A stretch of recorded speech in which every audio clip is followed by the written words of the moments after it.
Euros is a proudly Western Australian firm focused on building long-term wealth for local businesses and families. Euros aim to provide clients with leading wealth creation solutions that encompasses proactive investment advice, financial planning and portfolio administration.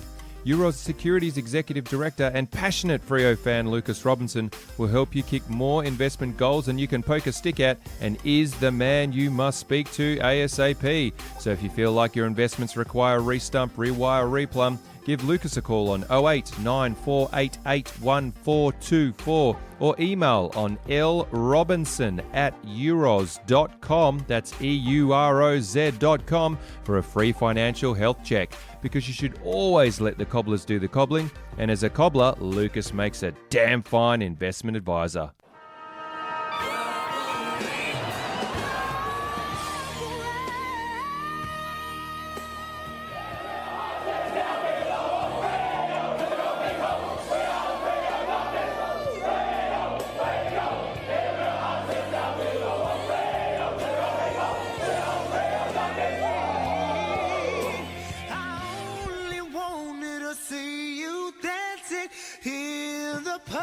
Hello and welcome to episode 25, season 4 of the Purple Rain, brought to you by Euros. Oz, mate, we've got a bit of a, not a rushed episode, but I'm off to go see Once Upon a Time in Hollywood. You watched it last night? Yeah, mate, look, watched it last night. It's a nice little segue into what we're going to talk about, Duck. And don't worry, I'm not going to do any spoilers, so you don't need to worry. But I will say this, Duck. I shaved my beard. I shaved my beard and I feel like I've lost a friend. Now, how does this relate to the movie itself, Duck? Well, managed to shave the beard. It was a bit of a fundraiser for an ex-student of mine, Vinny Nietzsche, whose dad unfortunately is suffering from MND. So it was a nice fundraiser to see the Tarantino movie. Didn't really get a lot of recognition from people I know. And I thought to myself, I wonder what it would be like to be incognito. Like a Fremantle player, like just be incognito. Mate, a couple of them incognito on the weekend. Oh, mate. boy, oh, boy. Hey, mate, obviously the Freo Dockers 7-13-55 went down by 32 points to the Essendon Bombers 13-9-87. Let's get into Oz, and something I should have changed the name of a long time ago, but the good, the bad, and the dockery. Yeah? Ah, yeah. I thought about that on the way over. I was like, mate, why do we call it good, bad, ugly? I'm going to change my title to GBD. Yeah, but, That's a letter that I don't have to do, mate. I've already lost a friend this week in my beard. As long as the listeners know, mate, it's the good, the bad, and the dockery. Yeah. Mate, let's get into some good. Firstly, some great news today with Alex Pearce signing a contract extension until 2022. So absolutely outstanding. He'll be here. His contract was up at the end of next year, so he'll be here for 2 more years on top of that. So he signed a 3-year deal. Can we possibly bring back the 2 more years, but in a positive way? Oh, yeah. Well, mate, hopefully he's got more than 2 years. He's only 25, boy. isn't he? So he's got a fair bit of time. Look, in terms of the game, mate, Walters continued to stand up in his 150th. Couldn't be everywhere, however. He had 36 disposals at 63%, kicked 2 goals, 1 goal assist, 9 score involvements, 8 marks, 7 clearances, and 5 inside 50s. So outstanding game by one of the milestone men. Also, another guy playing his last game, Sandy. Dominated the hit-outs in the last game and will be sorely missed, and one of those guys who you think maybe could go around for another year, but I think his time was up, the 38-year-old, so he would have been he's getting on a bit. Fifey, great again, mate. 7 votes, probably in his last 3 games. He's equal favourite for the Brownlow, mate, at 3.25. He's going to win the Brownlow, mate. Mate, it wouldn't surprise me if he comes home with a roaring votes, and he'll get I feel like he'll get 2 votes instead of Walters. I don't know, even though Walters probably deserved the 2 votes, the umpires will give Fife 2 votes. Yeah. He had 26 disposals at 69%, 21 of those contested, 8 clearances and 5 inside 50s. And I also thought Big Darty, 1 for the photo, which is just, I mean, it was probably the highlight of the year. Shout out to the Freo media team, because I thought the retro round in general was awesome, dude. And if we could just sidetrack to that, the amount of work they put into it was sensational, and the cards were awesome. And don't tell me that you don't want a Darty card enlarged in the back of your room. Mate, I'm going to be making it into a poster. Oh, you better believe it's in the back of A8. Mate, so he kicked 3 goals, one. He had 6 marks inside 50, and believe it or not, we've got this crazy idea in football that if you lead at the ball carrier, they'll generally kick it to you. And rather than bombing it on top of people's heads that are like 5'5" against, 6'5" defenders, maybe kick it to a leading forward. That would be really great. But yeah, he had 7 score involvements, 14 disposals at 71%. Mate, on to some bad. And look, I mean, this is pretty much it. 67% to 75% disposal efficiency. So we lost the disposals efficiency by 8% despite dominating every other statistic except for scoring as well. Mate, Langdon, he doesn't have a left foot or a right foot, whatever foot he kicks on. He just can't kick on the opposite foot, which is like, what are you doing and why are you on that wing if that's the case? In the first quarter, he butchered it. And, we had all this momentum going forward and his lack of skills and lack of awareness and decision-making really cost us. This is a guy that I'm on a warpath with this guy, mate, because he's one of my favourite players and he's probably, if not my top 5 favourite Dockers at the moment, he'd be in my top 10 of all time. But Joel Hamling, mate, dead set. Like, I always used to say when I was coaching, the ball is like an idiot pill. The longer you hold on to it, the dumber you get. And this bloke, he hangs on to the ball for way too long. There was, I reckon, 5 different opportunities where he could have just bang, play on, kick the ball, pass it off, get the ball going. But instead he held on to it.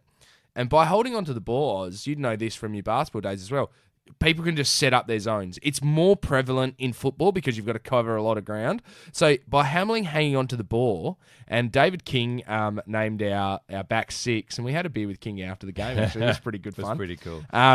He called him the unskillful 6 or something like that, or the shocking skilled 6. And, he's not wrong. The skills at the back line were deplorable at times, and they were deplorable going forward as well by the midfielders. I mean, Ross knocked it on the head, but is it because, and this is what I want to know, Oz, is it because we have these guys who have deficiencies in their game and their weaknesses seem to be decision-making and skills?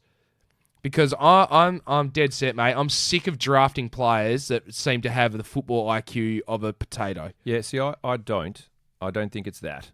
I just think it's possibly how they're structured or they're drilled into it. And if they make a mistake, does that ruin the structure? Going back to what you were saying before about switch, we always say switch with intent. Yeah. And they weren't moving the ball quickly.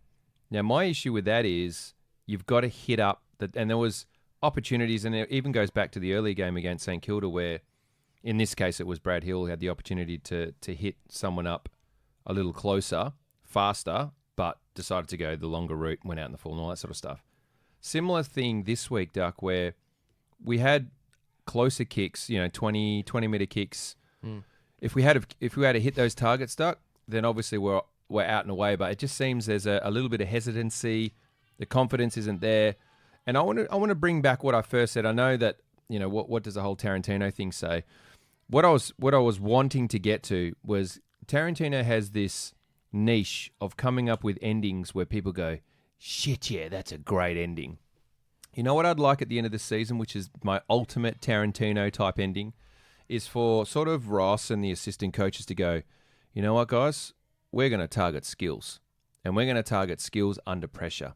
So, rather than just, not just skills is what, like every AFL player that gets to that level has better skills than pretty much anyone else playing football with the exception of AFL players, right? So that they've reached that pinnacle, right? So they should be able to hit a target. They should be able to handball. They should be able to mark. That's not the issue. The issue is under pressure and under fatigue. Yeah. Have to be able to hit those targets and hit them and consistently. That's the thing for me is consistently hitting those targets, like you say. So going back to it, Duck, is it a decision-making thing? No. What it is backing your skills and then being drilled to hit that target. Yeah. When you see it, not 2 seconds seeing it and then it disappears. You've got to hit it straight up. Can you just elaborate on that? Because you made a good point in the box. I just think as well, it's the idea of, you've just got a first option, best option for a start. But I think as well, mate, we've got too many guys that we drafted that have showed great effort. I could go through our list. Banfield, great effort. Crowden, great effort. Switkowski, great effort. Schultz, great effort. Ballas, the guy who's leaving, great effort. All effort players. But there comes a time in your list, mate. Hughes, great effort. He's all effort, Hughes. That's all. He's 100% effort, and I really respect Hughes.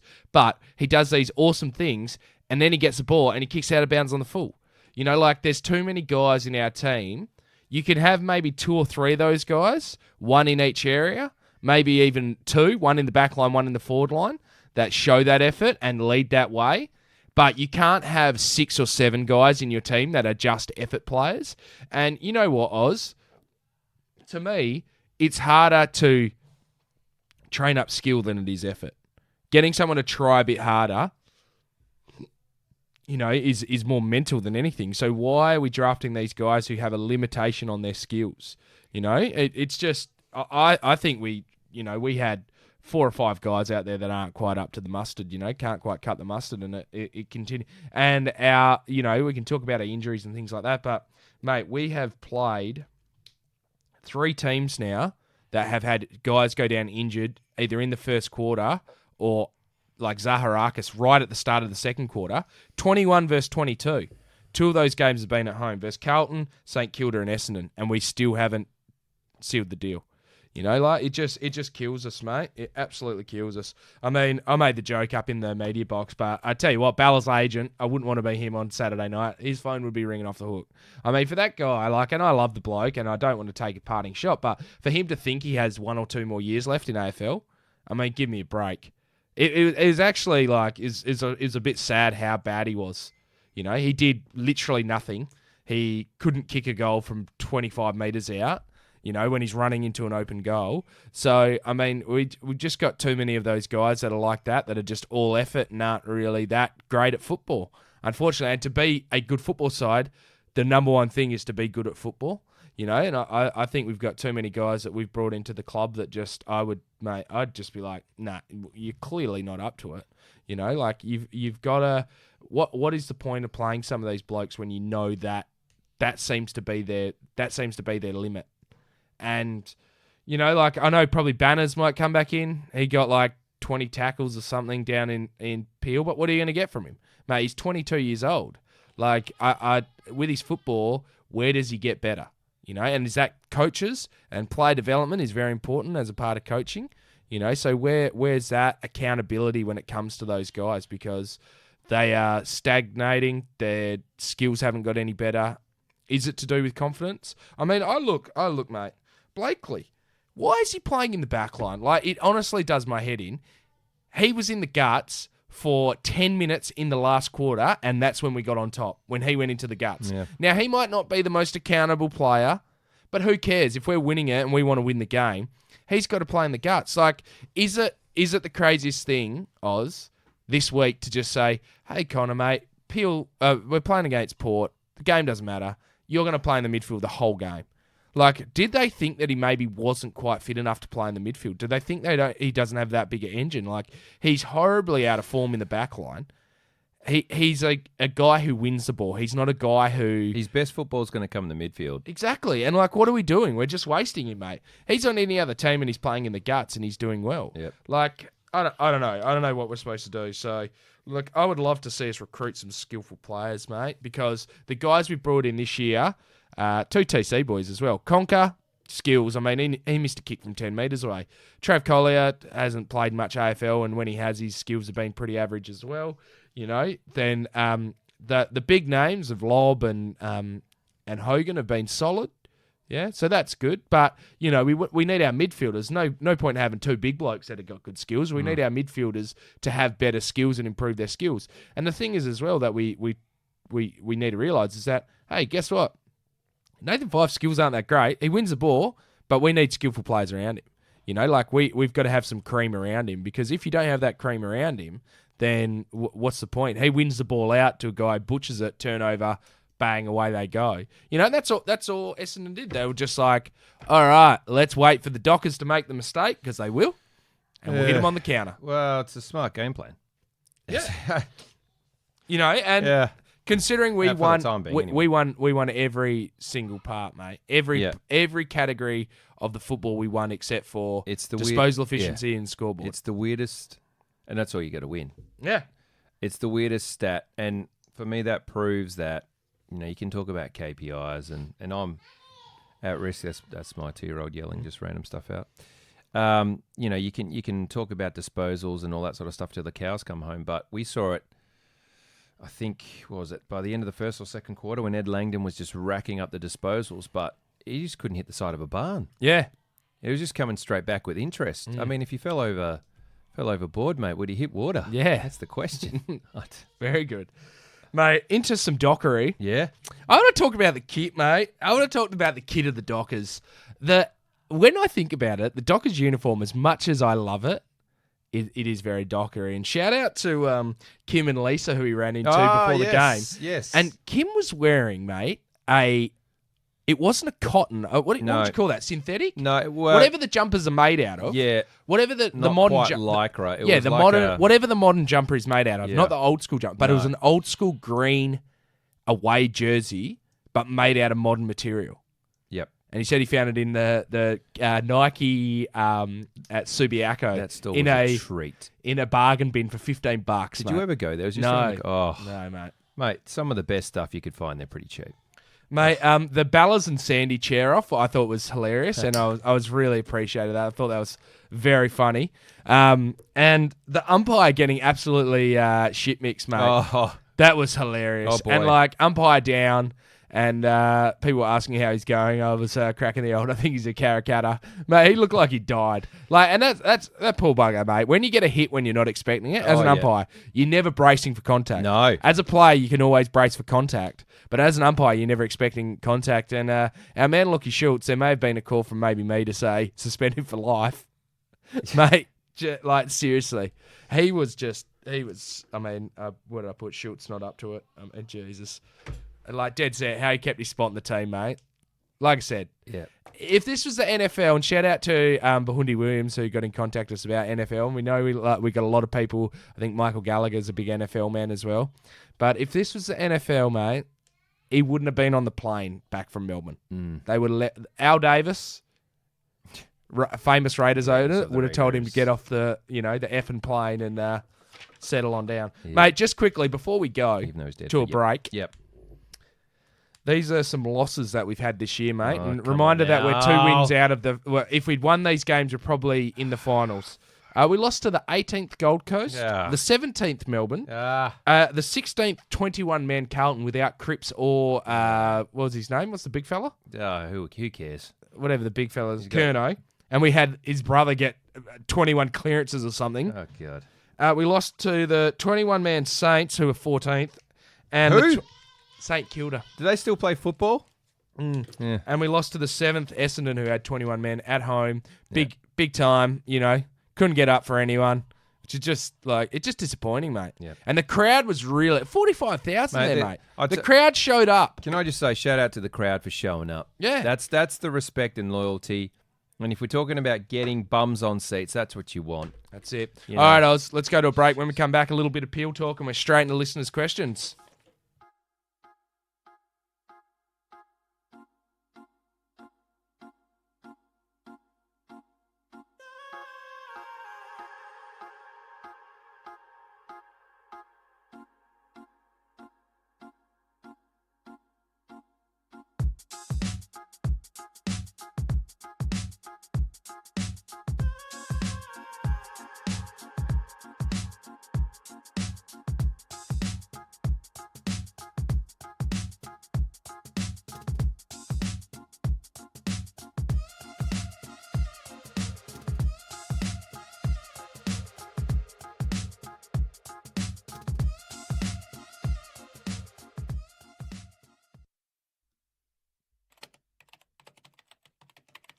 Come on.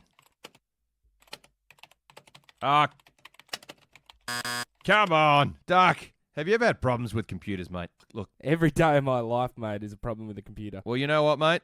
I've got a solution for you, buddy. Just Make It Work will take care of all your IT problems and help you use technology to reach more people, make more money, and waste less time. You can relax knowing you're in the hands of real Dockers supporters. Get on to jmiw.it. Call or email and mention the Purple Rain for 20% off your first project with Just Make It Work, Duck. I suggest you get around it. Welcome to episode 25, season 4 of the Purple Rain. Remember, guys, to get around our sponsors, Euros, and Just Make It Work. If you've got any finance and or website needs, that would be a great one. And why not go to our website, Purple Rain Podcast? Is that what it is? The Purple Rain? I don't know. purplerainpodcast.com.au? Good question. Remember, we're at Purple Rain 95 on all the social media as well, guys. Shout out Ash for Hagan. Oz. All right, so the Peel Thunder, 2 games to go. Well, only 1 game to go now. How do you think they went, Duck? Well, unfortunately, they went down. They went down to the Black Swans, 7-6-48 to 6-8-44. And a quick shout out to long-time listener and guy that hooked us up with his brother, and that would be a guy by the name of Nathan Blakely. Mate, old media Blakely. He's everywhere, that guy. He's in the paper. He's living the dream. Let's just have a look at his stats. 20 disposals, 23 hit-outs, 6 tackles, 4 marks, and a partridge in a pear tree. He had an absolute day out, my friend. You can't tell me that he wouldn't be. And by the way, Doctor as well. Second best on ground. You don't think that he wouldn't be handy at a club somewhere? Mate, he's done his. No, I'm talking about just. I'm talking about just as even as a doctor. Just get him in there. Just get him. You can play football one week, doctor the next. No, just saying. Just a good point. No. You're probably wondering, how did we go? How did the Peel Thunder go? You mentioned Bailey Banfield was on fire. Well, he's 38 disposals, 13 tackles, mate. 13 tackles. Had a goal. Travis Coley had 27 disposals. And this is what I'm excited about. Tom North, who probably comes in this week for mine, Duck. Yep. 21 disposals. Nice. Give him a run. Give him a run, mate. It's time. It's time. You know who else it's time for? Huge Dix. Yeah. It's time for Hugh Dixon to get on the park for me. Yeah. Again, I'm calling for it. Whether, I don't know. No one listens to it anyway. But how did he go? Well, let's just gloss over pretty much all of his stats, except for his 10 hit-outs. Now, yeah, Blakely took him to the cleaners, but after 2 years, you'd like to think that he's going to get a gig. Yeah, you'd think so. Look, you'd hope so. We're at the point, Duck, where we're not going to be playing finals. I'd like to see just, we know Port Adelaide got absolutely spanked. Yeah. They're going to be hungry. I'm a little concerned about how this game could go. Now, mate, I don't want to preempt Purple Patch, and I probably won't say this on the Purple Patch, but mate, if we could bet, I would bet on Dockers losing by over 10 goals. It has the biggest sniff of a 10-goal loss this game. Boy, oh boy. Just nothing to. I mean, if they couldn't get up for 3 games where we had something to play for against St Kilda, Western Bulldogs, and against Essendon, mate, I tell you, I'm flat. Yeah, but you know what? I don't know if I'm more flat about the fact that Sandy and Ballas didn't get the send-off from the result, not from the club, because the club, mate, some of those highlights are freaking awesome. Like, pleasure to be around it. So well done to them. But I don't know if I'm flat about that or flat that I honestly feel like losing a beard. It's like losing, like I said, it's like losing a friend. Like losing a beard and a friend. All right, mate, let's get into some listeners' questions. Yeah, mate, we've got to get you off to this Tarantino film. Yeah, I'm going to you're start pretty you keen, up mate. with... You're trying to rush this. I can feel it. No, mate. That's just... I don't want to talk about much anymore, do you? I've just given up on life. Like I said, mate, what did I say before to your lovely wife? I said, I love doing this podcast, but I'm really glad there's only 3 left. 2.5 now. Shane Warne. Hang on, before we do that, don't forget the most exciting part of the season for us. Oh, yeah, October. That's when we're coming out. We'll be up and about. When I said Shane Warne, I meant Sean Warne. Great work with the Ashes last night as well. How far has the team come in improving forward 50 efficiency since the start of the season, or in that matter, the rebuild? Scribe said not many, if any. I just think like the tactic is still to bomb it in, Oz. But when you go from Taberner, Hogan, Cox, and Lobb to Schultz, Switkowski, Matera, and Darcy, so you got to change it up. So therefore, does the previous style of forward entry mask, or has been masked by the fact that we've got big clunkers down there? And should we really plan not for the best 22, but for those that will probably come in? Well, and if we have our best 22, that's a bonus. Is it a crazy? It's a different mindset. Is it a crazy idea, Oz, to hit to teach the forwards how to lead forward, and for the midfielders to hit a leading target? Yeah. Is that a crazy idea? You know what's really disappointing is when you watch certain football clubs in Western Australia, you just have a structured forward line that just... You know what, actually, mate? I did watch the Eagles game yesterday with a lot of Eagles people, and I think even Hamish Brayshaw might have even been there as well, but a few Eagles, ex-Eagles players and a couple of current Eagles players, including our man Fraser McGuinness. Hey. And, mate, you don't think I wasn't a bit happy when they lost that game and Tom Morass had the world's biggest mare? He literally melted. He did. I know this isn't Eagles talk, but he like hand passed it to a Tigers player, then jumped on his head. It was the funniest thing I've ever seen. I was like, can he come to the Dockers? Can we get this bloke across? Because that's Dockery. And the goal that the Eagles conceded when Shuey kicked it into Hearn's head, I was like, this is Dockers, mate. This is Dockers 101. That was just... All right, anyway, your question, mate. Luke Hodge. He's been one of the keys to Brisbane's resurgence. Sam Mitchell added to West Coast Eagles. Brad Hill has been an asset to us, but in a different way. Hawthorn produces players and footy people with purpose. Think of coaches that come through the Alistair Clarkson school. Is it beyond reason to chase Jared Roughhead as a player and mentor for 2 years? I would love to see Ruffy come across as a coach. I think it's a great idea. I think we need to go down this pathway of, okay, let's get some people that really love Ross. And maybe it's not Ruffy, but let's get Nicky Revolt, Nicky Dow. What Goddard. about Goddard? Goddard. Like, these guys have gone into the media. I'm like, man, I wish they came into coaching. They came over to WA. Like, Nicky Dow's over in bloody WA every second week being a boundary rider. Yeah. I mean... You may as well stay around. Could stay around. But the idea of getting Roughhead, I don't mind it. I feel like a Roughhead is greater than Hale. That's just a personal opinion. You know, Benji Foster says, as our thoughts turn to Mad Monday, what do you think the Freo Fines Master will be dishing out for them? How many fines? I mean, you could buy a bloody small island with the fines you'd give out if you're doing it properly. There'd be a lot of fines. Lot of fines. Who would be the fine master, Oz, do you reckon? Hamling. Yep. Yeah. I was thinking maybe Coxie. Well... His interview came out today, guys, on the Purple Patch, if you want to listen to it. Secondly, what do you think the message will be from Ross and Fife as the boys head off after this weekend? After they head off? Yeah, once the season finishes. I reckon they need to freshen up, go away, enjoy yourself, but come back. Go away, enjoy yourself, but come back with a sense of professionalism, which is what they've been able to do, but really attack the next season with the aim of at least making the 8 and shooting for top 4. So what does that involve? What do we need to improve, Oz? You tell me. Skills. So that means I would say enjoy your off season, but wherever you go, I want you to take a footy with you. You're going off to Bali, footy. You're going to Spain, footy. You're going to the USA, footy. Take a footy with you. I don't care who you're going with. One of your mates, your missus. You're kicking the footy. In your spare time, take the footy with you, bounce the footy, sleep with the footy. That's how it's got to be. It's interesting. 24/7 carrot footy. Oh, boy. Mate, you're up next.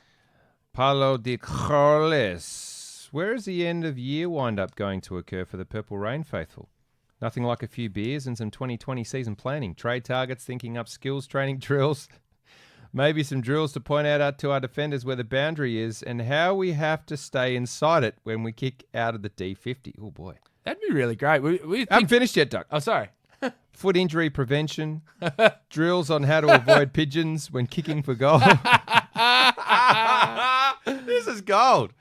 Oh, Paolo, if we had a winning question, we probably will at some point, won't we? Yeah, when we get a bit of merch, maybe, give away some stuff. Hey, do you still have those hats? I left them in your car. They're in my house. Beautiful, because I got to give one to Shout Out Wags. And send one, I think, down south. And hopefully we'll have some exciting news in the coming weeks in terms of merchandise. But we'll be ready for next year, hopefully. But, guys, could we have a little function, a little get-together, a little memorial even for the Dockers 2019 season? Boy, that's not a bad idea. That's not a bad idea. Maybe get together before the trade period starts and we could discuss trades. Just sit one Saturday afternoon, go down. Maybe in terms of 2020, watch 2020, future of cricket. That's what I thought when he said 2020 planning. I was like, It's a Are the future of cricket, Dockers? mate. Everyone Mate, knows you know it's a what? future of cricket. I don't so Oz, hide from I that. was listening to our interview with Coxie today, Yes.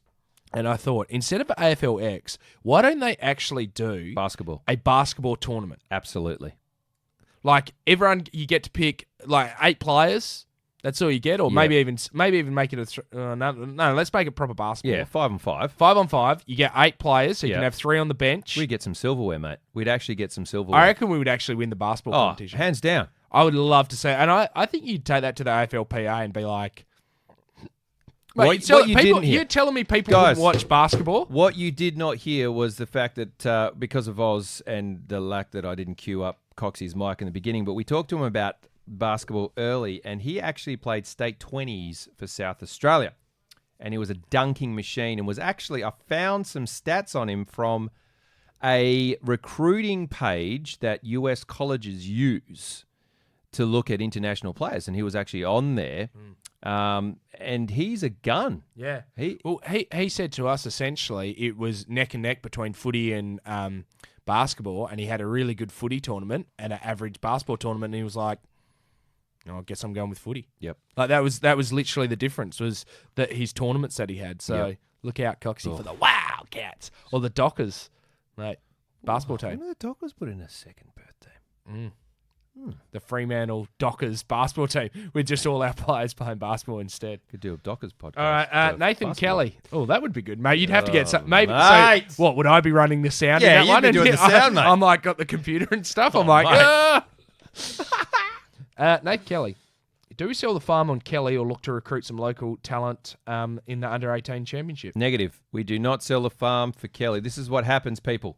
What we should do is, if we happen to trade one of our wingers, we then trade down, accumulate picks, and then go absolutely nuts on the West Australian talent, because they're not going anywhere, Duck, because you can't get homesick if you're from WA. Yeah. We all know men get homesick around October. Yeah, grown men. So grown men do. So these guys will... Not great news Oh. as well. Liam Henry, our NGA recruit, who will probably pick up, dislocated his knee in a PSA game, unfortunately. Hang on. That's not what I want to hear, Duck. Yeah, Dislocate not and ACL or just great. dislocate? No, just dislocate. Just dislocated Well, his you knee. can- Darren Creswell style was knocking it back in, mate. Bit of toughness. Oh, boy. I like that. You're all right. This is Josh Begwood. Do you think Cam McCarthy probably doesn't get a fair go?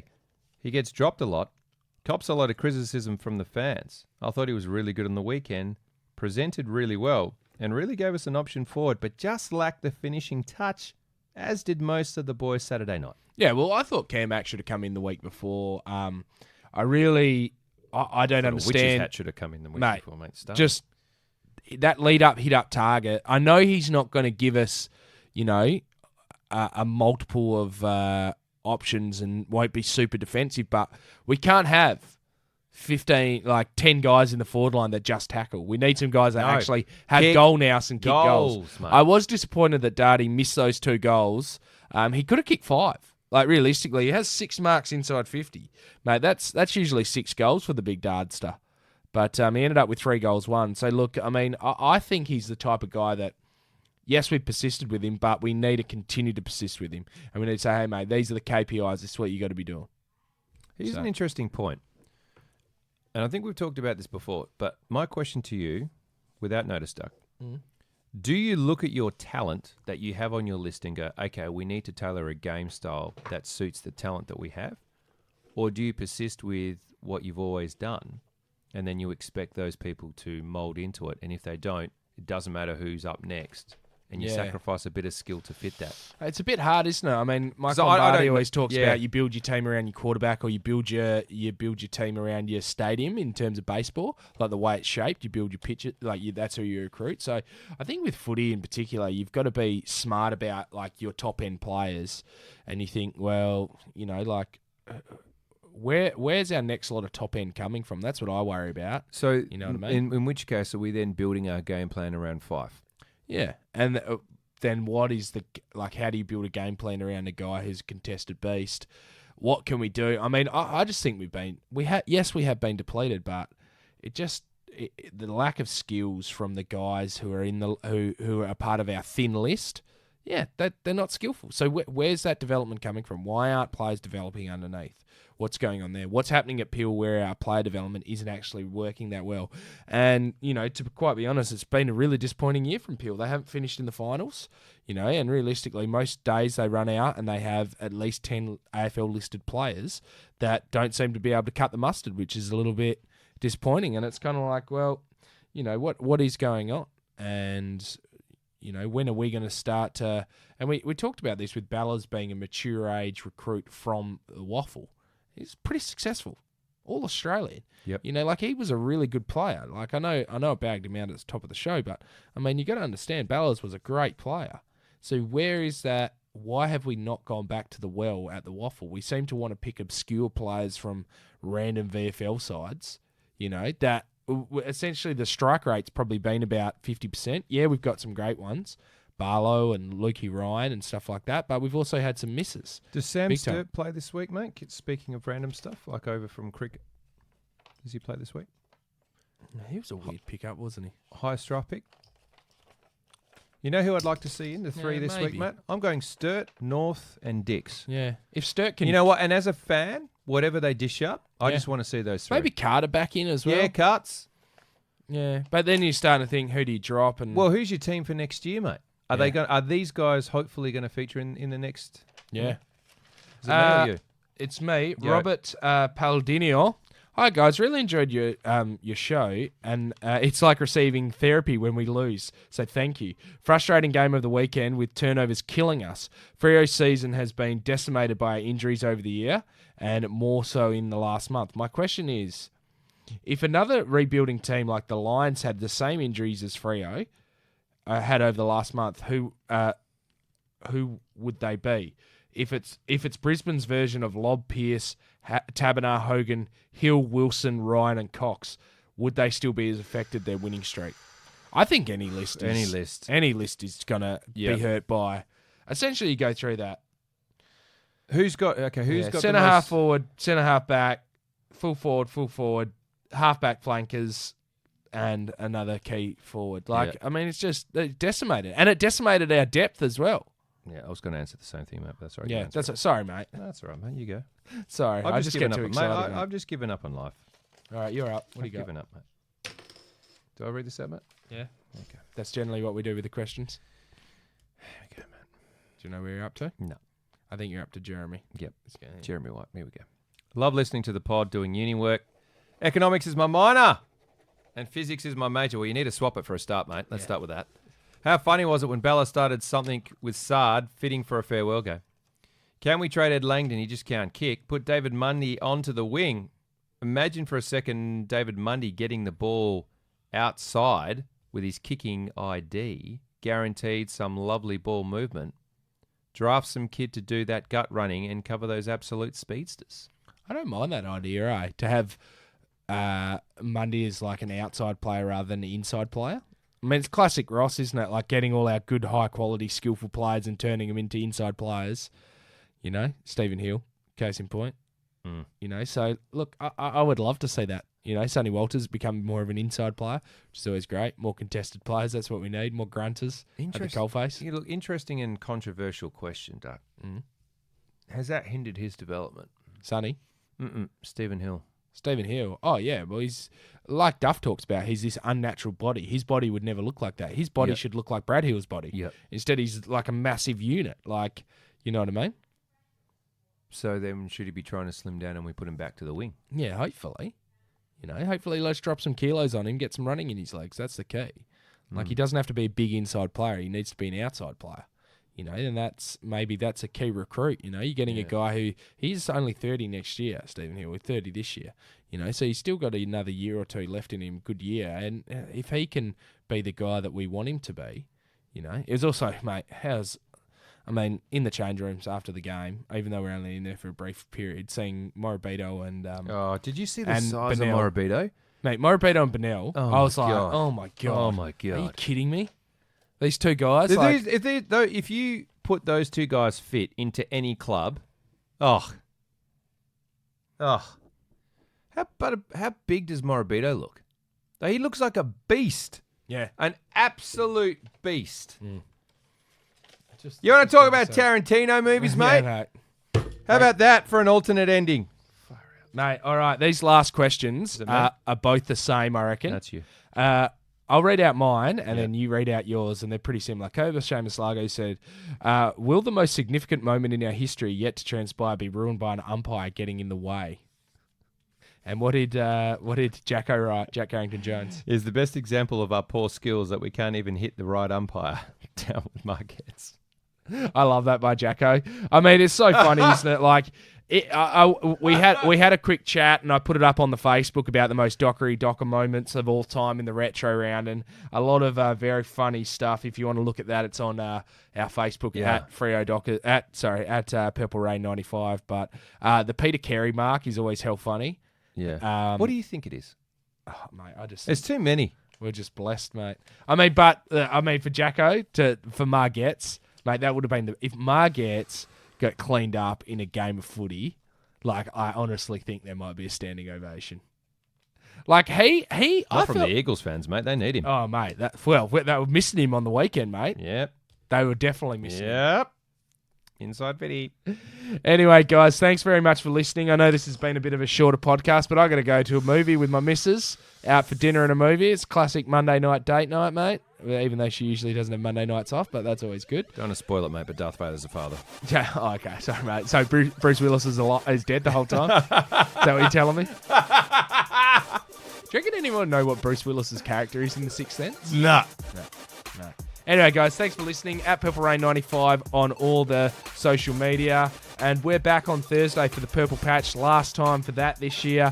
We've got one more Purple Rain left for the season, and then we're into our off-season stuff in October with the trades and the draft, which is going to be exciting. We might even try and get Travie King back on the show, or maybe even Mark Duffield, mate. I might try and make some inquiries with him because we're becoming really friendly with Mark Duffield. Yeah. He loves us, mate. Mate, me and you looked at him when Schultz did something, and he just lost it laughing, and no one else was laughing. And he just looked at us, and he was like, he's loving it. And guys, if you want to listen to Duff and Quarters podcast is really great. And Duff is a genuine Dockers fan, mate. He's a tormented soul. Yeah, so thank you to everyone involved in the Purple Rain, which is me and you, Oz. Thanks to all the listeners. I don't know why I said thank you to everyone involved. No, who cares? Thanks to all the listeners, guys. Keep on listening. Remember, share, rate, and review. Subscribe. Do all those things. And that's it. Oz, you want to say anything? Yeah, mate. I'm going to grow my beard again. Okay. I've decided.